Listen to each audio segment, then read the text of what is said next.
친구들 안녕. 강아지가 짖어가지고 깜짝 놀랐네. 오늘 어떤 하루 보내셨어요? 오늘도 많이 추우셨죠? 또 아직도 1차 관문은 그래도 어렵게 통과가 됐지만 그래도 아직 가야 될 길이 멀어서 또 추운데 고생하고 계시죠? 밥은 따뜻하게 챙겨 드셨어요? 국물 있는 거 따뜻한 거 드시고 간식 같은 것도 그렇게 드시고 또 차가운 손도 핫팩이나 이런 것들로 녹이고 그러실 수 있으면 좋겠다 이런 생각이 들어요. 저는 오랜만에 치킨 먹고 싶어서 치킨 먹었어요. 파채 좋아하거든요. 그래서 파채랑 같이 먹었어요. 강아지랑 같이 나눠서 먹었어요. 그래서 치킨을 먹고 나니까 또 친구들도 밥은 잘 챙겨 먹었을까, 이렇게 추위에 고생 많이 할 텐데 그런 생각이 들어서 저녁 먹을 시간은 훨씬 지났지만 그래도 또 밥은 일찍 먹었으면 또 저녁에 추운 데서 계시면 또 많이 또 그런 에너지나 이런 소모가, 칼로리 소모가 또 더 높아서 일찍 배고파질 수도 있고 그러실 것 같기도 하고 그래서 걱정이 돼서요. 뭐 바람이 많이 차니까 또 저녁이면 해가 떨어진 다음에 또 바깥에서 생활하실 거잖아요. 그러니까 또 더 따뜻하게 입으시면 좋을 것 같아요. 그리고 이렇게 돌아가는 상황들을 보면 여러 가지 생각들이 많이 드는데요.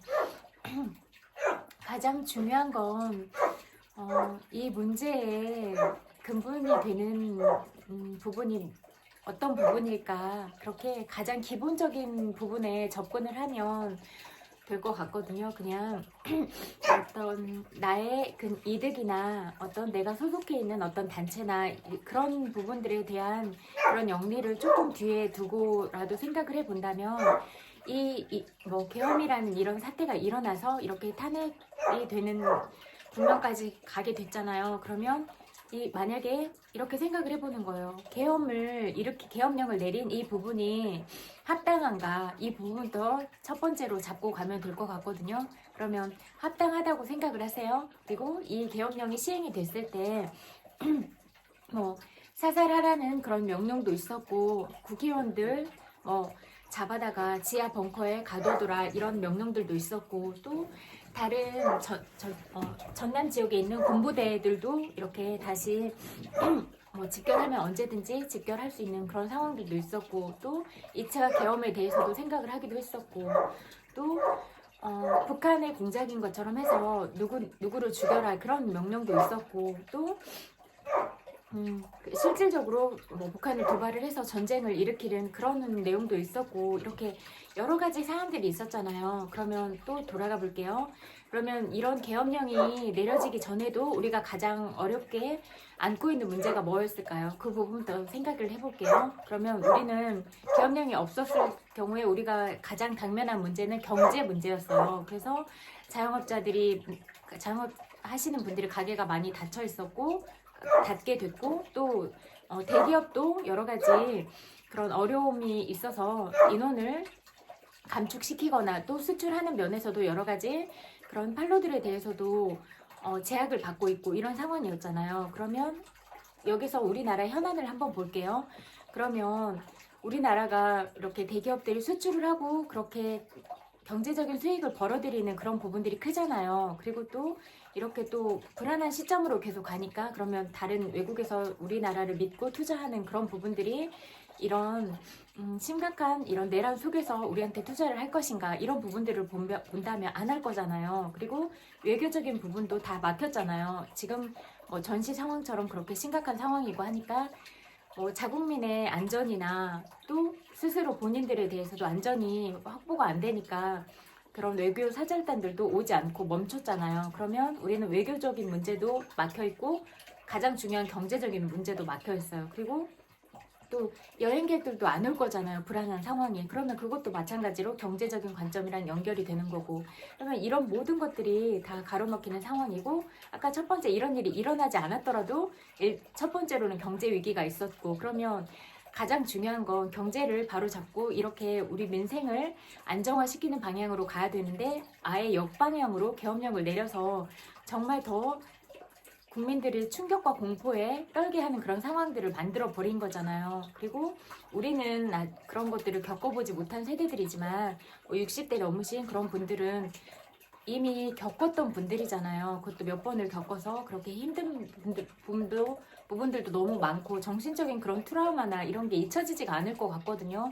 직접 끌려가서 고문을 당하고 맞고 아무 이유 없이 맞고 자백을 강요당해서 어쩔 수 없이 편지를 써야 됐고 아니 그런 반성문 같은 걸 써야 됐고 또 누군가를 불어서 잡아들이도록 뭐 옆에 있는 친구들도 다 불어서 그렇게 조서를 써야 됐겠고 이런 과정들이 얼마나 기억하고 싶지 않은 상처예요. 그리고 보니까 그런 부분에 있어서 그러면 그렇게 군인들이 장악을 하면 뭐 우리들이 이용할 수 있는 그런 관공서들 있잖아요. 그런 부분도 다 군인들이 지키고 있고 군인들의 통제 하에 이렇게 다 우리들의 모든 민원들이 그렇게 이루어져야 되는 상황이고 또 뭐 통금은 우리도 겪어본 적이 없는 세대잖아요. 근데 그 전에 어른들은 다 통금이 있었잖아요. 뭐 머리 길이도 재고 뭐 치마 길이도 다 재고 그랬던 그냥 저는 말로만 들었던 이건데 그런 일들이 지금 이 시기에 이 급변하는 시기에 그렇게 반대로 가야 되는 상황들이 이어진 거란 그런 벌어질 뻔했단 말이에요. 그러면 이런 자체만으로도 당연히 일어나지 않아야 되는 문제가 일어난 거잖아요. 그러면 이렇게 있을 수 없는 일들을 했는데 이게 용서될 문제인가? 그래서 이게 탄핵 사유가 돼서 온 국민들이 화가 나고 그렇게 일어난 거잖아요. 그리고 아직 진짜 뭐 옹알이하고 그런 젖먹이 아이들 있잖아요. 그런 아이들 추운데 데리고 나갔잖아요. 그리고 진짜 막 애기가 울면서 책에서만 보던 그런 내용이 우리한테 일어나는 거냐. 그런 온 국민들의 그런 불안과 그리고 상처 입은 마음들 또 화난 마음들 이런 마음들이 다 한꺼번에 일어나서 막 진짜 그런 분노가 이미 가득 차 있어서 그냥 살짝만 건드려도 화가 어디로 튈지 모르는 그런 상황들이 돼버렸잖아요. 그러면 이 원인은 왜 그러냐? 일단은 경제가 안정이 안 돼서 살기가 힘들어서 그렇다. 그런데 그래서 이미 그런 발화 장치가 되어 있는 그런 시점에 아예 딱 도어선처럼 그거를 계엄령이라는 것들을 이렇게 딱 던져버리니까 폭발해 버린 거잖아요. 그러면 이것들을 가장 잘 해결해 나가는 방향이 가장 먼저인데 뭐 당론 그 당에서 뭐 안 한다 뭐 이렇게 우리 당의 존립이 어떻게 되는 건가 우리 당이 집권을 할 수 있는가 이 부분에 대해서 자꾸 포커스를 맞추니까 국민들은 거의 진짜 좀 이렇게 말하기도 좀 그렇지만 아주 그런 보수분들 있잖아요. 또 어떤 유명한 목사님들도 계시고 그런 분들의 거의 소수란 말이에요. 다수가 꼭 옳으냐 그러면 꼭 그렇지는 않지만 그래도 근본적으로 이게 잘못된 부분인가 이렇게 객관화 시켜볼 수 있는 방향에서 그것들을 생각해보고 이런 문제에 대해서 다수가 그런 뜻을 가지고 있다면 이거는 맞는 거잖아요. 말도 안 되는 일에 다수가 그렇게 있는 거는 안 되는 상황이라고 생각하지만 이거는 충분히 객관적이고 합리적으로 생각을 해도 잘못된 부분이 맞다 이렇게 생각이 되거든요.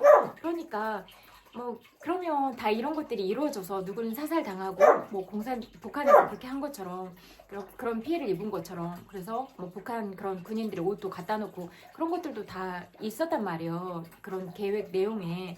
그러면 이런 일들이 일어날 뻔했는데 그런 당사자들은 얼마나 무섭고 화가 나고 속상하고 그러겠어요. 그런 부분도 다 봐줘야 되지 않나? 근데 진짜 너무 웃기다고 생각을 했어요. 그런 뭐 탄핵을 찬성한 사람들을 속출해라. 그리고 계속 지속적으로 괴롭히고 협박하고 이런 것도 너무 유치하다 이런 생각이 들었거든요. 한 분 한 분이 다 헌법기관인데 그러면 헌법기관으로서 나의 의사를 표현을 하고 그런 것도 나의 권한인 거잖아요. 또 그냥 그분들의 생각과 의견인 것만이 아니라 국민들이 이렇게 해주라고 거의 일부 소수만 빼고는 다 해외에서 계시는 우리 뭐 동포분들도 다 뜻을 그렇게 하고 있고 각 분야에서 다 일어났잖아요. 뭐 교수님들, 학생들, 종교계 다 일어났잖아요. 그냥 일반 국민들. 그러면 이런 부분들이 너무나 중대한 사안이기 때문에 이런 거예요. 어떤 말로도 이런 건 있을 수가 없는 일이거든요. 그냥 작은 부분의 실수들은 덮고 넘어가고 좀 방향을 잡아가고 이러지만 이거는 진짜 국민들을 돌봐줘야 되고 이렇게 배고프지 않게 챙겨야 되는 시점인데 아예 전쟁으로 몰고 가서 그냥 군인도 우리나라 국민이잖아요. 국민끼리 서로 총을 겨누고 서로 그런 유혈 사태로 가고 그래서 서로가 서로를 죽이는 그런 상황들을 만들어 버리려고 했던 거잖아요. 그럼 이건 분명히 잘못된 거잖아요. 근데 왜 이런 잘못된 부분에 있어서 그걸 잘못했다고 말하는 게 그게 나쁜 것인가? 그리고 그게 색출이 돼야 되는가? 그리고 이런 의견을 내는 게 왜 불필요하게 부당하게 그런 피해를 받아야 되는가? 저는 이런 부분들이 이해가 잘 되지 않는 것 같아요. 우리 모두는 다 국민으로서 우리 의견을 얘기할 수 있고 우리 소신을 가지고 말을 할 수 있다고 생각하거든요. 그런데 그런 자기의 각자의 소신을 말을 하고 또 길거리 나가서 너무 고생하시는 분들 계시잖아요. 그러니까 아까 소식을 보니까 어떤 분은 자기 그 빵 제과점 운영하시는데 1,000만 원을 털어서 거기 배고프신 분들 드시라고 그렇게 하기도 하시고 그러더라고요. 또 다른 부분에서도 서로서로 도우면서 그렇게 그런 일환으로 이렇게 좋은 일을 했을 텐데 그게 너 그렇게 안 봤더니 거기에 참여하더라 이러면서 그냥 그 사람이 누리고 있는 것들을 다 뺏어가 버리려고 하고 이런 거는 너무나 잘못된 것 같다 이런 생각이 들었어요. 정말로 하지 말았어야 될 행위를 했을 때 그거에 반하는 걸로 그렇게 뭐 불매 운동을 하고 그럴 수는 있다고 생각을 하거든요. 근데 이거는 잘못한 게 아니거든요. 그래서 잘못한 게 아닌데 정당하지 못한 거에 대해서 정당하지 못하다고 목소리를 내는 게 잘못된 거 아니잖아요. 그래서 저는 우리 아이들을 정말로 사랑으로 키우고 자존감 높은 아이들로 키워서 나를 사랑하고 다른 사람을 사랑하고 그리고 너의 소신을 가지고 살아가고 정의롭게 살아가고 이런 것들을 가르치는 게 기본이라고 생각을 하거든요. 이런 부분들을 부모님들이 많이 안 가르쳐줘서 오히려 그런 진짜 그런 지식적인 부분에서는 뭐 어디 그렇게 뭐 뒤지거나 그런 부분이 아닌데 진짜 생각하는 그런 마인드, 사고체계 자체나 가지고 있는 마음 자체는 너무나 편협한 마인드고 그런 좁은 시각을 가지고 바라보고 있다 이런 생각들이 많이 들었거든요. 그래서 그런 인성과 그런 지식적인 부분이 함께 가야 된다. 그리고 항상 인성이 더 먼저고 그 다음에 지식이 채워져야 된다. 이렇게 생각을 해요. 나를 사랑하고 나처럼 다른 사람을 그렇게 사랑하고 그렇게만 해도 모든 일들이 다 정리가 된다고 생각을 하거든요. 나를 다른 사람처럼 사랑하는데 어떻게 그 묘서를 쓰고 비상 상황에 가라고 할 수 있나 군인들한테. 그리고 전시 상황에 그렇게 참여를 하면 진짜 그냥 살아있는 목숨이 아니라 죽기로서 참전을 해야 되는 명령에 의해서 그렇게 움직여야 되는 그런 특수한 집단들이잖아요. 명령에 살고 명령에 죽는. 그런데 어떻게 그런 부분들을 그냥 진짜 아무런 의미도 없는 그런 진짜 막말로 총알바지나 그런 것들이 되게 만들려고 했을까 이런 생각이 드니까 너무나 서럽고 서글픈 마음이 들었어요. 세상에 그런 탱크 같은 그런 차들을 그냥 맨몸으로 막고 있는데 그걸 보니까 너무나 지금도 눈물이 나더라고요. 무섭잖아요. 그렇게 갖춰져 있는 그런 장비가 제대로 갖춰져 있는 차를 맨몸으로 막는다는 게 얼마나 무섭겠어요. 그런데 내가 지금 키우고 있는 아이들은 안전하게 키워야 되고 내 아이들에게는 희망이 있는 나라를 물려줘야 되니까 그렇게 다 나간 거잖아요. 무서워도 추워도. 그러면 이런 마음들을 헤아려 줘야 되는 게 국민들의 대표자면 가장 첫 번째 우선시 돼야 되는 게 아닌가 이런 생각이 들어요. 그리고 지금 가장 급한 건 이제 권한 대행에 이렇게 맡게 되셨잖아요. 또 그래도 그분이 오랜 다년간 그렇게 정치를 하셔서 또 그런 오랜 경험도 있으시고 그리고 지금 문제에 대해서도 파악을 잘하고 계실 거니까 또 일도 잘 하셨다고 하니까 그분이 이제 합리적으로 판단하고 그렇게 잘 그런 미국하고도 통화도 하기도 하고 그랬잖아요. 그러니까 이제 그렇게 서서히 이렇게 일들을 처리하고 이런 게 중요할 것 같고 그러면 여야가 지금 막말로 네가 잘났네 내가 잘났네 이렇게 할 게 아니라 위급한 현안에 대해서 함께 만나서 얘기를 하고 이 가장 어려운 이 시점을 어떻게 해결할 것인가, 경제 문제가 안정이 되려면 어떻게 해야 될 것인가, 이런 방향으로 이끌어 가야 되는데 벌써부터 대통령 행세를 하려고 한다, 너랑은 얘기를 못한다, 이렇게 선을 긋고 하면 일을 아예 안 하겠다는 거잖아요. 모든 것들이 멈춰있고 이런데 아예 그 대표를 맡고 계신 분들도 이러면 말이 안 된다고 생각을 하거든요. 선거는 지금 있는 게 아니라 나중에 그런 헌재에서 판단이 이뤄지고 그 다음에 6개월 이렇게 봄 이렇게 되는 거잖아요. 지금 선거하는 시기도 아니고, 그리고 가장 문제가 되는 점들을 먼저 해결을 해야 되고 그렇잖아요. 그게 가장 급선무가 있으면 그거부터 해결하는 게 먼저라고 생각하진 않으세요? 그리고 그런 대통령을 선출하고 이런 것들은 국민들이 투표를 해서 뽑을 건데 지금 그런 대표들끼리 핑퐁핑퐁 탁구 게임 하면 뭐하나 이런 생각이 들어요. 선거를 하지도 않았다. 그리고 그 대통령을 뽑는 거는 국민들의 몫이다. 이렇게 생각을 하면 싸울 이유가 없는 거예요. 그냥 지금은 싸워야 될 게 아니라 대화와 타협을 통해서 가장 합리적인 방향으로 가는 것, 이런 게 중요한 것 같거든요. 그래서 그냥 모든 것 잠시 내려놓으시고 그냥 국정 운영에 있어서 안정적으로 가는 것, 이런 게 첫 번째일 것 같거든요. 그래서 이런 것들을 가장 중요하게 생각을 해야 되지 않나.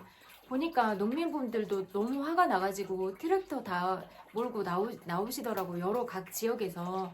그분들도 다 살기가 힘드니까 그런 거잖아요. 그런 농기구나 이런 것도 생업을 위해서 쓰는 기구들인데 그거 다 몰고 거리로 나오신 거잖아요. 왜 그런 것들은 안 보세요? 그런 전 국민들이 이렇게 화가 났구나. 그러면 화가 나는 원인이 뭘까? 그러면 그 원인들에 대해서 분석을 하고, 그러면 이 문제들을 어떤 방향으로 해결을 할 것인가? 우리 당만으로 해결할 수 있는가? 아니다. 우리 당들이 다 힘을 모아서 우리 당이 내는 의견은 이래요. 그러면 상대방 당의 의견을 또 들어보고 서로 더 좋은 안들을 가지고 그 방향들을 선택해서 가는 게 중요하지. 우리 당이 낸 의견이 아닌데 니네 당에서 낸 의견이니까 그건 들을 수 없어. 반대야. 이거는 너무나 유치하다고 생각을 하거든요. 그러니까 그런 게 아니라 합리적으로 판단하시고 객관적으로 일어나는 사건들에 대해서도 정확하게 보시고 해결 중심으로 가는 것, 이게 가장 중요하다. 그렇게 언성 높이고 싸우고 감정적으로 감정 소모하고 에너지 소모할 게 아니라 그냥 이성적으로 판단하고 그런 게 가장 중요할 것 같거든요. 그래서 그런 방향으로 가는 게 어떨까 이런 생각이 많이 들어요. 그리고 아직도 국민들은 많이 속상하고 그런 마음 안에도 그런 울분이나 이런 부분들이 많이 가득 차 있고 아직도 안정이 안 돼서 불안하다고 느끼고 있고 그래서 아직도 추위에도 그렇게 고생하고 계시는 거잖아요. 그러니까 정말 자기 가족들처럼 생각을 하면 좋을 것 같아요. 아, 우리 가족이 저렇게 밖에 나가서 떨고 있구나. 밥도 제대로 못 먹고 화장실도 제대로 못 가는 저런 불편한 상황임에도 불구하고 어떤 문제를 해결해 달라고 저렇게 화를 내고 있구나. 울고 있구나. 밖에서 떨고 있구나. 이런 부분들을 생각해 보세요. 내 가족이 그렇게 하고 있어도 괜찮으신가요? 정말로 내 가족처럼 생각하고 해본다면 짠한 마음도 들고 측은한 마음도 들고 또 추위에 그렇게 떨고 있으면 따뜻한 밥은 먹었을까? 장갑은 끼고 갔을까? 목도리는 했을까? 옷은 따뜻하게 입었을까? 이런 부분을 먼저 생각해 보는 게 진짜 국민의 마음을 헤아리고 국민들을 안아주려고 하고 그런 마음을 가지고 있는 것, 이런 건 아닐까 이런 생각이 들어요. 그리고 우리나라가 빨리 안정이 돼야 또 그런 외교 사절들하고도 이렇게 왕래를 하면서 더 중요한 그런 정책들에 대해서도 논의가 되고 우리나라 또 대기업들도 안정이 되면 수출하는 판로나 이런 부분에 있어서도 더 정착이 될 거고 또 다른 사람들이 여행으로 오거나 이런 것들도 그런 문화적인 교류나 이런 것들이 정말로 큰 부분을 차지하고 있잖아요. 그러면 이런 모든 부분들이 경제랑 연결이 돼서 경제적으로 활성화가 되면 다 이제 나라가 잘 돌아가고 그러면 국민들의 삶도 조금 더 안정이 되고 그런 방향으로 다 자리 잡혀가는 거잖아요. 그래서 이런 부분들을 좀 너무 작은 차원에서 생각하지 마시고 좀 더 넓은 시각을 가지시고 좀 멀리 바라보시고 그렇게 생각을 해 나가시는 게 중요하지 않을까 그런 생각이 들었어요. 그리고 우리가 너무 마음 아프고 슬프고 그러지만 그래도, 그리고 너무 화가 나고 그렇지만 그래도 우리 이런 화들을 정당한 곳에 내야지, 그렇지 못한 곳에 엉뚱하게 터뜨리는 일들은 없었으면 좋겠다, 그런 말씀을 드리고 싶어요. 다 같이 아프고 슬프고 힘든데 엉뚱한 사람한테 터뜨리면 이미 마음 아픈 사람이 또 다른 직격탄을 맞아서 너무 속상하고 그럴 수 있잖아요. 그러니까 그렇게 하지 마시고, 내가 먹은 이 마음과 내가 내는 마음이 정당한 것인가, 내가 화를 낼 사람한테 정확하게 내고 있는 것인가, 이런 부분들에 대해서도 생각을 해보시는 게 중요한 것 같거든요. 어떠세요? 그래서 우리 다 같이 힘들고 안쓰럽고 그런데 정말 그렇게 따뜻한 사랑 나누는 것처럼 그렇게 작은 부분들도 나누시고 고맙다는 인사도 많이 하고 또 사랑한다고 말하고 많이 안아주면서 우리가 그런 온기들로 추운 겨울을 견뎌내고 또 그렇게 하나씩 하나씩 해결해 나가면 좋을 것 같아요. 그리고 이미 힘든 시기를 또 여러분들의 재치와 사랑으로 그렇게 넘겼잖아요. 그래서 우리가 함께하면 또 더 좋은 세상으로, 또 더 밝은 세상으로 갈 수 있다고 믿으니까 그렇게 어려운 시기일수록 우리가 서로 많이 안아주고 이렇게 사랑한다고 말해주고 또 다 함께 그런 어떤 장애물들도 손잡고 넘으면 넘을 수 있다고 생각을 하니까 그렇게 다 좋은 방향으로 가는 게 좋을 것 같아요. 그렇잖아요. 지금은 뭐 누가 그런 어떤 우위에 서거나 이런 게 중요한 게 아니고 결국 보면 국민들을 잘 살게 만들고 나라를 잘 살게 만들려고 그렇게 그 자리에 있으신 거잖아요. 그러니까 조금 서운하거나 그런 부분들도 있을 수는 있다고 생각을 해요. 그렇지만 조금 뒤로 밀어놓고 안정이 된 다음에 또 이렇게 논의할 부분은 더 논의를 해보고 그러는 건 어떠세요? 가장 중요한 현안부터 해결하는 것, 이게 시급한 문제라고 생각을 하거든요. 그러니까 늘 가슴은 따뜻하게 가지고 가시고 또 이렇게 판단은 냉철하게 합리적으로 그렇게 할 수 있으면 좋을 것 같다, 이런 말씀을 드리고 싶어요.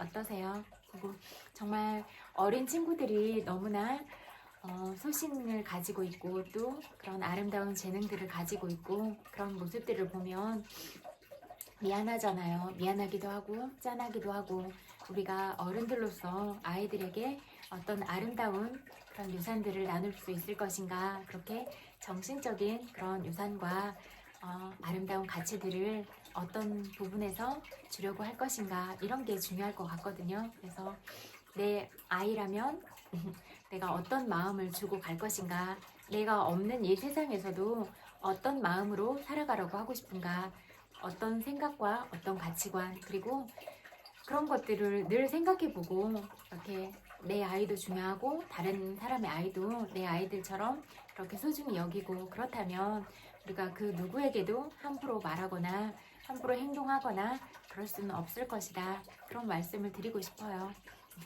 내 아이만 소중한 게 아니라 다른 사람의 아이도 똑같잖아요. 내가 누군가를 배 아파서 낳았으면 다른 부모님들도 배 아파서 낳았을 거고 설레는 마음으로 기다렸을 거고 그렇잖아요. 그리고 또 여러분들도 한 사람 한 사람이 모두 다 사랑스럽고 아름답고 그러시잖아요. 또 모든 면에서 재능도 있으시고 또 그렇게 각자 뛰어난 부분들을 가지고 계시고, 그래서 그런 여러분들의 그런 따뜻한 마음과 재능들이 늘 다른 사람을 위해서 그렇게 쓰여졌으면 좋겠다, 그런 말씀을 드리고 싶어요. 책 읽어드릴게요. 인간관계론 읽어드릴게요.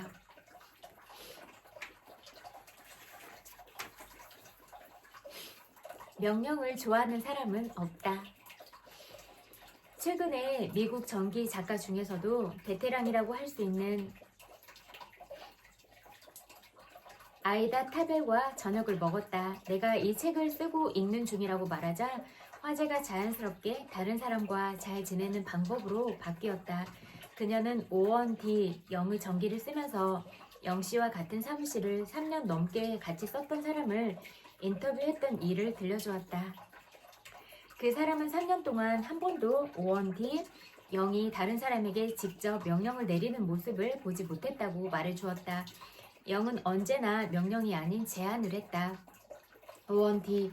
영은 예를 들어 이것을 하세요, 저것을 하세요라거나 이것은 하지 마세요, 저것은 하지 마세요 같은 말들을 절대 하지 않았다. 그 대신 이걸 고려할 수도 있지 않나요? 라거나 저게 효과가 있지 않을까요? 와 같은 식으로 말했다. 비서에게 편지를 받아 적도록 시킨 다음 영은 흔히 이 편지를 어떻게 생각하나요? 라고 묻곤 했다. 비서 중 한 명이 쓴 편지를 보고 난 다음에는 이렇게 말하곤 했다. 이걸 이렇게 표현하면 더 좋을 것도 같군요. 영은 언제나 다른 사람에게 자신을 위해 일할 기회를 주었다. 다른 사람에게 어떤 일을 하라고 명령하지 않았다. 다른 사람이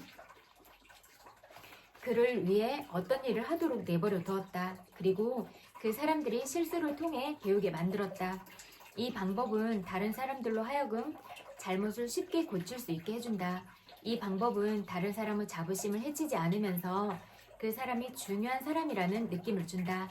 이 방법은 다른 사람으로 하여금 반대를 하는 것이 아니라 협조하고 싶은 마음이 들게 한다. 다른 사람의 기분을 상하게 하거나 적개심을 불러일으키지 않으면 다른 사람의 마음을 바꾸고 싶다면 네 번째 규칙은 다음과 같다. 직접 명령을 내리기보다는 질문을 하라. 다른 사람의 체면을 세워주어라. 몇 년 전 제럴드 일렉트릭사는 찰스 스타인매치에게서 부장 직함을 빼앗아야 한다는 골치 아픈 문제에 직면했다. 스타인매치는 전기 분야에서는 천재라고 할 만했지만 격리부장으로서는 무능한 사람이었다. 하지만 제너럴 일렉트릭은 스타인매치의 기분을 상하게 만들고 싶지 않았다. 그가 회사에 없어서는 안 될 사람이었기 때문이다. 동시에 스타인매치는 예민한 사람이었다. 그래서 회사는 그에게 새로운 직함을 주었다. 회사에서 새롭게 얻은 직함은 제너럴 일렉트릭 자문 엔지니어였다. 직함만 달라졌을 뿐 일은 어차피 스타인매치가 계속 해왔던 일이었다. 그리고 회사는 다른 사람에게 격리부를 맡겼다. 스타인매치는 만족했다. 지2의 경영진도 만족했다. 그는 지2의 까다로운 스타 엔지니어를 잘 대우한 것이다. 그 체면을 세워줌으로써 아무런 문제 없이 그 일을 잘 해냈다. 다른 사람의 체면을 세워주어라. 그것은 정말로 중요한 일이다. 그런데도 우리 중 얼마나 많은 사람이 이를 생각이라도 해보는가? 우리는 다른 사람의 감정을 함부로 다루고 우리 마음대로 하고 흠잡고 위협하고 다른 사람들 앞에서 우리의 아이들이나 직원들을 비난한다. 이렇게 많이 하고 계시죠? 반성하세요. 그러면서 다른 사람의 자존심에 가해지는 상처에 대해서는 생각해 보지도 않는다. 하지만 잠깐만 생각해 보면 다른 사람을 배려하는 한두 마디의 말을 하거나 다른 사람의 태도를 진심으로 이해해 보려고 하는 것만으로도 다른 사람의 상한 기분을 훨씬 누그러뜨릴 수 있을 것이다. 다음에 하인이나 직원을 해고해야만 하는 달갑지 않은 상황에 직면하게 될 때 이를 꼭 기억하도록 하자. 공인 회계사 마샬 A. 그랜저가 내게 보낸 편지의 한 구절을 인용해 보겠다. 직원을 해고하는 일은 즐겁지 않은 일입니다. 해고 당하는 건 더 즐겁지 않겠죠. 우리 일은 1년 내내 바쁘게 진행되지 않습니다. 따라서 3월이 되면 많은 직원들을 해고해야 합니다. 저희 직종에서 흔히 하는 말이 있는데 어느 누구도 도끼를 휘두르는 일을 좋아하지 않는다는 말입니다. 그래서 가능하면 빨리 일을 처리하는 관행이 생겨났습니다. 보통 다음과 같이 진행됩니다. 여기 앉으세요. 스미스 씨, 시즌이 끝났습니다. 그래서 더 이상 당신에게 드릴 일이 없습니다. 물론 당신도 바쁜 시즌 동안만 고용되었다는 걸 이미 이해하고 있으셨을 것이라고 믿습니다. 등등. 이 사람들은 결과적으로 실망하게 됩니다. 자신들이 또 쫓겨났다는 느낌을 갖게 되지요. 대부분 사람들은 회계 분야에 평생 종사해온 사람들입니다. 따라서 그렇게 아무렇지 않게 해고하는 회사에 대해 특별한 애착 같은 것을 가지고 있지 않습니다. 최근에 저는 직원들을 해고하면서 좀 더 그들을 배려하는 태도를 가지고 유연하게 상황을 처리해 보기로 마음먹었습니다. 그래서 저는 한 명 한 명이 겨울 동안 했던 일에 대해 꼼꼼히 살펴보면서 한 사람씩 불렀습니다. 그런 다음 이런 식으로 말했습니다. 스미스 씨 훌륭한 일을 해주셨습니다. 진정 그럴 경우에 말이죠. 뉴요크로 갔을 때는 정말 힘든 업무를 맡으셨죠? 하지만 현장에서 엄청난 일을 해내셨습니다. 저희 회사가 당신에 대해 자부심을 가지고 있다는 점을 알아주셨으면 합니다. 당신은 능력이 있어요. 어디서든 많은 도움이 될 분입니다. 저희 회사는 당신의 능력을 믿고 당신을 응원합니다. 그것을 잊지 말아주셨으면 합니다. 효과가 어땠냐고요? 그 사람들은 해고가 난 뒤에도 기분 나빠지 않았습니다. 그들은 쫓겨났다는 느낌을 가지지 않았습니다. 우리에게 일이 있기만 하다면 계속 함께 가리라고 생각했기 때문입니다. 그래서 우리가 그들을 다시 필요로 할 때 그들은 개인적 애정을 가지고 기꺼이 와주었습니다. 지금은 고인이 된 드와이트 모로우는 당장이라도 덤벼들어 서로 목을 물어뜯을 것 같은 사람들마저 화해시키는 기묘한 능력을 갖고 있었다. 그 방법은 어떤 것이었을까? 그는 양측 모두에서 옳고 공정한 면들을 꼼꼼히 따지고 그것을 칭찬하고 강조하고 세심하게 부각시켰다. 어떤 식으로 합의가 이루어지더라도 한 사람을 잘못했다고 타박하지 않았다. 모든 중재자가 명심해야 할 사안이다. 사람들이 체면을 세우도록 하라. 세상에서 진정 중요한 사람들은 개인적인 승리에 도취해 있는 것을 시간 낭비라고 여긴다. 예를 들어보자. 1922년 몇백 년에 걸친 지독한 대우 끝에 터키인들은 그리스인들을 터키 영토에서 영구적으로 몰아내기로 결정했다. 무스타파 케말은 터키군 앞에서 나폴레옹과 같은 연설을 했다. 그는 여러분들의 목표는 지중해입니다 라고 말했다. 그리고 근대사에서 손꼽힐 정도로 격렬한 전쟁 중 하나가 시작되었고 그 결과 터키가 승리를 거두었다. 두 명은 그리스 장군 트리쿠퍼스와 디오니스가 케마르 본부에 항복하러 왔을 때 터키인들은 이 패배한 적들에게 심한 저주를 퍼부었다. 하지만 케마르 태도에서 승리의 기쁨이라곤 찾아볼 수 없었다. 앉으세요 신사분들. 케말은 그 손을 붙잡고 말했다. 매우 피곤하실 것 같습니다. 그리고 그는 종전에 대해 상세하게 거론한 다음 그리스 패배의 아픔을 달래주었다. 케말은 군인 대 군인으로서 그리스 장군들에게 말했다. 전쟁이란 아무리 뛰어난 사람이라도 때때로 패배하는 게임입니다. 승리의 감격에 도취해 있는 와중에도 케말은 다음과 같은 중요한 규칙을 기억하고 있었다. 우리를 위한 5번째 규칙이다. 다른 사람의 체면을 세워주어라. 여기까지 읽을게요.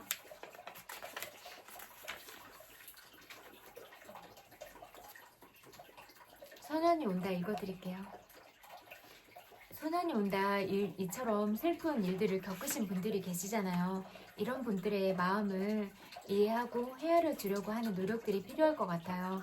얼마나 상처가 크고 상심이 깊겠어요. 그래서 진짜 가족들을 어쩔 수 없이 떠나보낸 그런 분들의 마음을 헤아리고 이해해 주려고 하고 그분들의 마음을 풀어드리려고 하고 그런 가슴에 응어리가 얼마나 뭉쳐있겠어요.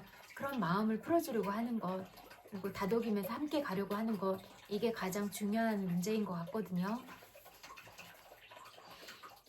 체포 당시 총을 가지고 있지 않아 단순 가담자로 분류된 사람들이 6월까지 차례로 석방되고 이른바 극렬분자 총기 소지자들만 상무대에 남았습니다. 고문의 양상이 달라진 것은 그때부터였습니다. 보타보다 정교하게 고통을 주는 방식, 고문하는 사람들의 체력에 부담을 주지 않는 방식을 그들이 택한 것입니다. 비넛 꽂기, 통닭구이, 물고문, 전기고문. 이제 그들이 원하는 것은 실제로 일어난 일들의 세목이 아니었습니다. 그들이 마련한 각본에 우리들의 이름으로 빈칸을 채울 수 있도록 우리들이 해야 할 일은 거짓 자백뿐이었습니다. 김진수와 나는 여전히 식판 하나를 받아 한 줌 식사를 나눠 먹었습니다. 몇 시간 전에 조사실에서 겪은 것들을 뒤로 하고 밥알 하나, 김치 한 쪽을 두고 짐승처럼 싸우지 않기 위해 인내하며 묵묵히 숟가락질을 했습니다. 실제로 어떤 사람들은 식판을 내려놓고 소리쳤습니다. 참을 만큼 참았어. 그렇게 내가 다 처먹으면 난 어쩌란 말이야. 으르렁거리는 그들 사이로 몸을 밀어넣으며 한 남자애가 더듬더듬 말했습니다. 그러지 마요. 좀처럼 입을 떼지 않는 늘 주눅든 듯 조용한 아이였기에 나는 놀랐습니다. 우리는 죽을 각오를 했었잖아요. 김진수 공허한 눈이 내 눈과 마주친 것은 그때였습니다. 순간 깨달았습니다. 그들이 원한 게 무엇이었는지를, 우리를 굶기로 고문하고 그들이 하고 싶었던 말이 무엇이었는지, 너희들이 태극기를 흔들고 애국가를 부른 게 얼마나 웃기는 일이었는지 우리가 깨닫게 해주겠다. 냄새를 풍기는 더러운 몸, 상처가 문드러지는 몸, 굶주린 짐승 같은 몸뚱이들이 너희들이라는 걸 우리가 증명해주겠다. 그 남자의 이름은 영재였습니다. 그날 이후 김진수는 종종 그 이름을 불렀습니다. 식사가 끝난 뒤 감시병이 너그러워지는 10여 분 동안 가만 말을 걸었습니다. 영재야, 그렇게 먹고 배 안 고프냐? 김영재, 너 본관이 어디냐? 나도 김의 김씨인데 무슨 파냐? 말 높이지 마라. 16살이라면서 난 너보다 4살밖에 안 많아. 그렇게 내가 나이 들어 보이냐? 그래, 그럼 삼촌이라고 해라.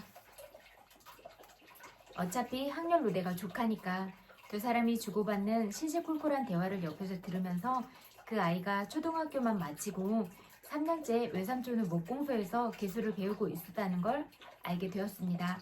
2살 많은 외사촌 형을 따라 시민군에 들어왔는데 형은 마지막 새벽 YMCA에서 죽고 혼자 잡혀왔다고 했습니다. 카스텔라가 제일 먹고 싶어요. 사이다하고 같이.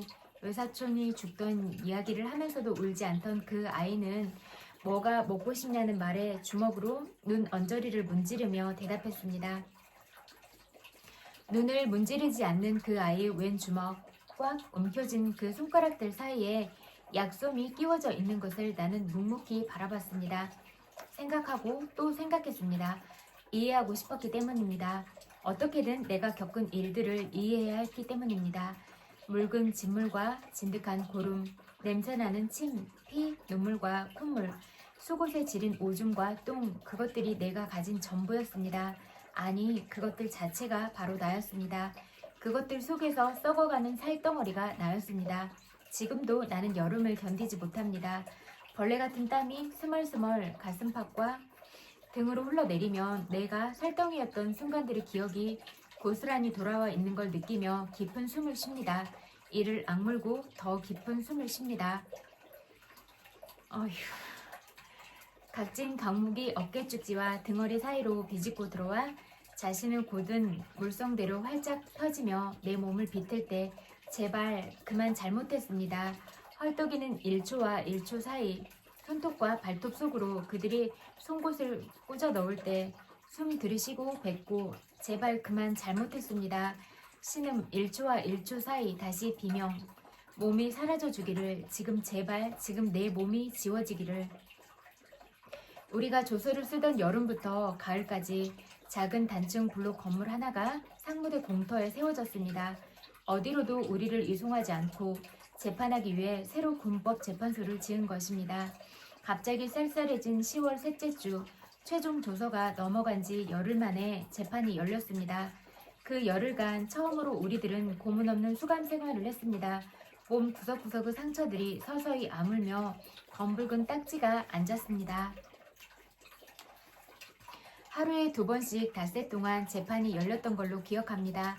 한 번에 약 30명씩 들어가 선고를 받았습니다. 피고가 너무 많았기 때문에 방청객 정의자들은 마지막 열까지 우리들이 줄을 맞춰 앉았습니다. 총을 맨 군인 수십 명도 줄을 맞춰 우리 사이사이에 앉았습니다. 전원 고개 숙인다. 하사의 명령에 나는 고개를 숙였습니다. 더 깊이 숙인다. 나는 더 깊이 고개를 숙였습니다. 재판장님이 곧 들어오신다. 삑소리만 내도 즉석 총살이다. 알겠나? 입 닥치고 끝까지 고개 숙이고 있어야 한다. 최후 변론은 1분을 초과하면 안 된다. 알겠나? 이런 일들이 일어날 뻔한 거라고요. 그들은 장전한 소총을 들고 의자와 의자 사이를 다니며 자세가 바르지 않는 사람의 머리를 개머리판으로 쳤습니다. 재판소 밖에서 가을 풀벌레가 울고 있었습니다. 그날 아침 새로 받은 세제 냄새가 풍기는 깨끗한 푸른색 수의를 입고서 나는 즉석 총살이란 말을 곰곰이 생각했습니다. 정말 닥쳐올 총살을 기다리듯 숨을 죽였습니다. 죽음은 새 수위같이 서늘한 것일지도 모른다고 그때 생각했습니다. 지나간 여름이 삶이었다면, 피고름과 땀으로 얼룩진 몸뚱이가 삶이었다면, 아무리 신음해도 흐르지 않던 일초들이 치욕적인 허기 속에서 쉰 콩나물을 씹던 순간들이 삶이었다면, 죽음은 그 모든 걸 한 번에 지우는 깨끗한 붓질 같은 것들이라고. 재판장님이 입장하십니다. 서기의 말이 떨어지자 앞문이 열리며 법부장교 셋이 차례로 들어왔습니다. 깊이 고개를 숙이고 있던 내 귀에 이상한 소리가 들린 건 그때였습니다. 앞에서 두 번째 줄 정도였습니다. 반쯤 고개를 들고 나는 앞쪽을 살폈습니다.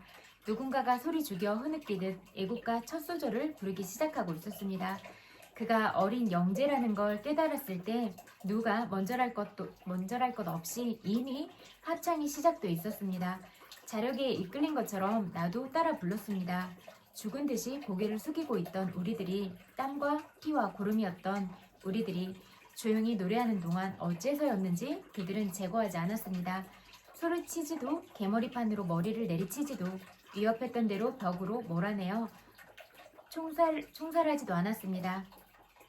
우리가 노래를 끝마칠 때까지 소절과 소절 사이마다 위태한 침묵이 풀벌레 소리와 함께 간이 재판소의 서늘한 공기 속에 도사리고 있었습니다.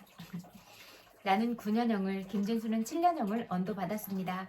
하지만 형량은 무의미했습니다. 이듬해 성탄절까지 군부는 우리 모두를, 사형과 무기징역을 선고받은 사람들까지 특사로 석방했으니까요. 그 죄목들이 부조리했다는 걸 스스로 자백하듯 말입니다. 김진수를 다시 만난 것은 교도소를 나온 지 이태가 되어가던 새 빛이었습니다. 여기까지 읽을게요.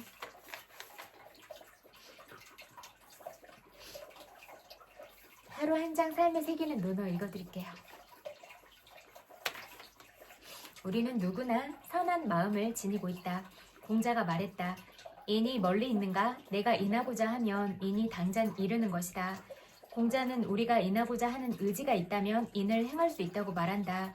그것은 우리 내면에 존재하고 있는 마음의 덕이기 때문이다. 그래서 공자는 인을 행하는 것은 자기 자신에게 달려있는 것이지 어찌 남에게 달려있는 것이겠는가 라고 말했다. 맹자도 인간의 내면에는 4가지 선한 마음이 존재한다고 말하며 그것을 측은지심, 수호지심, 공경지심, 시비지심이라고 했다. 측은지심은 동정하는 마음, 수호지심은 수치를 느끼는 마음, 공경지심은 공경하는 마음, 시비지심은 시비를 가릴 줄 아는 마음이다. 그리고 측은하게 여기는 마음은 곧 인이고, 부끄러워하는 마음은 곧 의이며, 공경하는 마음은 곧 예이고, 옳고 그름을 아는 마음은 곧 지라고 했다. 태풍, 지진 등 자연재해로 인해 피해가 발생하면 우리는 성금과 물품을 모아 이재민들을 후원한다. 이것은 우리가 이재민들과 어떤 관계가 있거나 어떤 이익을 위해서가 아니라 그들을 돕고 싶은 마음, 즉 측은지심이 있기 때문이다. 이처럼 우리 안에는 남에게 동정심을 느끼고 나쁜 행동을 부끄러워할 줄 알며 윗사람을 공경하고 옳고 그른 것을 분별해 옳게 행동하는 선한 마음이 존재하고 있다. 그런데 문제는 우리 안에 욕망, 탐욕, 사욕 등의 마음도 존재한다는 점이다. 생존의 욕구는 우리를 좌우하는 가장 강력한 도구다. 그래서 우리는 자신을 지키기 위한 이기심을 갖고 남들을 누르고 앞서고 싶어하는 경쟁심을 갖는다. 학교에서의 경쟁에서부터 시작해 사회에서의 생존 경쟁에서 살아남고 이기기 위해 우리는 이익을 쟁취하기 위해 열심히 달린다. 그 과정에서 우리는 내면에 존재하고 있는 인의 예지, 선한 마음의 존재를 점차 잊어버리고 살게 된다. 그런 분들 계시죠? 하지만 그 선한 마음을 잃게 되면 마음이 각박해져 마음의 병을 얻거나 삶이 불행해지는 결과를 맞이하기도 한다. 맹자는 다음과 같이 말했다. 이는 사람의 마음이고 의는 사람의 길이다. 그 길을 버리고 따라가지 않고 그 마음을 잃고 찾을 줄도 모르니 슬프도다. 학문의 길은 다른 것이 아니라 잃어버린 그 마음을 다시 찾는 것일 뿐이다. 잃어버린 자신의 선한 마음을 되찾는 방법은 자신의 마음을 자주 들여다보면서 내 마음이 어떠한지 살펴보고 의식적으로 선한 마음을 회복하고자 노력하는 것이다. 정성과 배려는 따뜻한 세상을 만드는 온기. 공자가 말했다. 삼아, 나의 돈은 하나의 이치로서 모든 것을 꿰뚫고 있다. 증자가 예 라고 말했다. 공자가 밖으로 나가자 다른 제자들이 증자에게 물어보았다. 무슨 말씀을 하신 것입니까? 증자가 말했다. 선생님의 돈은 자신의 정성과 성실을 다하는 충과 자신의 마음으로 미루어 남을 생각하는 서일 뿐입니다. 삼은 공자의 제자 증자의 이름이다. 공자가 증자에게 나의 돈은 하나의 이치로 다른 것들을 꿰고 있다고 말했다. 그러자 증자는 그것을 나 자신의 정성과 성실을 다하는 충과 내 마음을 미루어 남의 마음을 헤아리는 서라고 이해했다. 증자는 남부성, 지금은 산둥성 출신으로 공자보다 46살 아래였다. 증자는 공자 사상에 충실한 계승자로 그 학통은 자사와 맹자로 이어진다. 증자는 효에 대한 내용을 다룬 효경의 저자이기도 하다. 충은 마음의 중심을 잡고 정성과 성실을 다하는 자세로 나에 대한 바른 마음가짐이다. 선은 자신의 마음과 같이 남의 마음을 생각해 배려하고 관용하는 자세로 자신에 대한 바른 마음가짐이다. 다시 말해 충과 선은 자신에게 엄격하고 타인에게 관대한 자세라 할 수 있다. 어떤 일을 할 때 자신에게 이익이 되는지 아닌지를 먼저 따지기보다 정성과 성심을 다하면 정성은 다른 사람들에게 전해지고 그것은 궁극적으로 모두를 이롭게 하는 좋은 결과를 가져와 조직 전체의 이익이 된다. 이는 극기복례를 할 수 있다. 자신의 마음으로 미루어 타인을 이해하고 배려하며 관용하는 자세는 인간관계를 원만하게 해주고 조직에서는 갈등과 분열을 막고 화합을 이끌어낸다. 자신의 이익을 추구하는 것은 인간의 본성으로 인간 사회의 갈등과 분열은 상대의 입장과 마음을 헤아리지 않고 각자 자신의 이익과 권리를 주장하고 내세우기 때문이다. 모든 도덕의 바탕에는 자신의 이기심을 제어하고 겸손한 마음으로 성심을 다하며 타인을 배려하고 받아들이는 포용심에 깔려 있다. 이러한 자세는 타인을 사랑하는 인의 마음에서 비롯된다. 이러한 마음가짐을 삶과 인간관계에서 타인에게 베풀고 실천으로 옮겨야 한다. 그래서 공자는 자신의 돈은 하나의 이치로 모든 것을 꿰뚫는다고 말했고 증자는 그것을 충과 서로 이해한 것이다. 세상은 갈수록 치열한 생존 경쟁의 장이 되어가고 있지만 우리 각자의 의지가 있다면 좋은 세상은 결코 멀리 있지 않다. 우리가 서로에게 정성과 배려를 다하는 마음을 갖는다면 그 따뜻한 마음은 세상을 따뜻하게 데우는 온기가 되어줄 것이다. 공감이란 상대의 마음을 들여다보는 것이다. 자공이 물었다. 한마디 말로 평생 실천할 만한 것이 있습니까? 공자가 말했다. 그것은 서일 것이다. 자기가 원하지 않는 것을 남에게 시키지 않는 것이다. 자공이 평생 실천해야 할 태도가 무엇인지 묻자 공자는 그것을 서라고 대답했다. 그리고 그 방법으로 자신이 하고 싶지 않은 것을 남에게 시키지 말라고 말했다. 서는 앞에서 말했듯이 자신의 마음으로 미루어 남을 배려하고 공감하는 것을 말한다. 내 마음을 미루어 남을 헤아리면 내가 원하지 않고 하고 싶지 않은 일은 남도 싫을 것이라고 이해할 수 있다. 그래서 내가 하고 싶지 않은 일이라면 남에게 떠넘기지 말아야 한다. 그런데 현실에서는 이것이 결코 쉽지 않다. 직장에서 커피 타기, 청소하기, 복사하기 등 누구나 하고 싶지 않은 허드렛 일에 속한다. 그래서 상사나 윗사람은 힘든 일이나 잡일 등은 보통 아랫사람이나 말단 직원에게 시키게 된다. 그러나 고객이 방문했을 때 아랫사람에게 커피를 타오라고 시키는 대신 자기가 직접 타오거나 할 수 있는 잡일을 스스로 하는 상사라면 아랫사람들의 마음을 사게 된다. 아랫사람이 진심으로 상사를 존경하면 그들은 자연스럽게 상사의 말과 지시에 복종하고 어떤 일이든 최대한 협조한다. 또 사람들의 취향은 각자 달라서 나는 싫어하지만 상대방은 좋아할 수도 있고 나는 좋아하지만 상대방은 싫어할 수도 있다. 인간관계에서 갈등이 생기게 되는 것은 서로 입장과 생각이 다르기 때문이다. 입장이 다르면 원하는 것이 서로 다르고 원하는 것이 다르면 마찰이 생기게 된다. 일례로 사람들과 함께하는 술자리는 즐거운 자리지만 술을 마시지 못하는 사람에게는 불편한 자리일 수 있다. 상대가 원하지 않음에도 분위기를 띄운다는 이유로 술을 강제로 권하는 것은 배려가 없는 행동이다. 그래서 나의 마음을 미루어 남을 헤아리는 것과 더불어 다른 사람의 입장에서 생각하는 마음도 필요하다. 그것이 진정한 배려이고 배려이자 공감대를 형성하는 일이다. 힘든 사람에게 위로를 해주고 노력하는 사람에게 응원을 해주고 성공한 사람에게 축하를 해주는 일이 바로 그것이다. 배려와 공감대는 좋은 관계를 형성하고 유지하게 하는 인간관계의 윤활유와 같다. 여기까지 읽을게요. 또 여러분의 귀한 시간들을 또 저와 함께 보내주셔서 감사드려요. 또 추운데 고생 많으시죠? 건강 잘 챙기세요. 그리고 마음 건강도 잘 챙기시고 또 오늘 여러분들이 어떤 하루를 오셨을지라도 고생 많으셨다고 그렇게 위로를 전하고 싶어요. 토닥토닥 정말로 고생 많으셨어요. 여러분 스스로도 고생한 자신을 이렇게 위로하고 나 좀 대견하다, 나 좀 잘 살았네 이렇게 쓰담쓰담도 해주면서 하루를 마무리하면 좋겠어요. 저는 여러분들이 보고 싶어서 왔어요. 엄청 많이 사랑해요. 100만 번 볼 뽑고 보내드릴게요. 그리고 고생하셨으니까 따뜻하고 편안하게 그렇게 주무세요. 그리고 주무실 때는 좋은 생각, 좋은 감정으로 그렇게 주무세요. 그리고 여러분들이 푹 자고 일어나면 아침에는 또 상쾌한 마음으로 또 즐겁게 하루를 시작할 수 있으면 좋겠네요. 편안하고 따뜻한 밤 보내세요. 안녕, 굿나잇.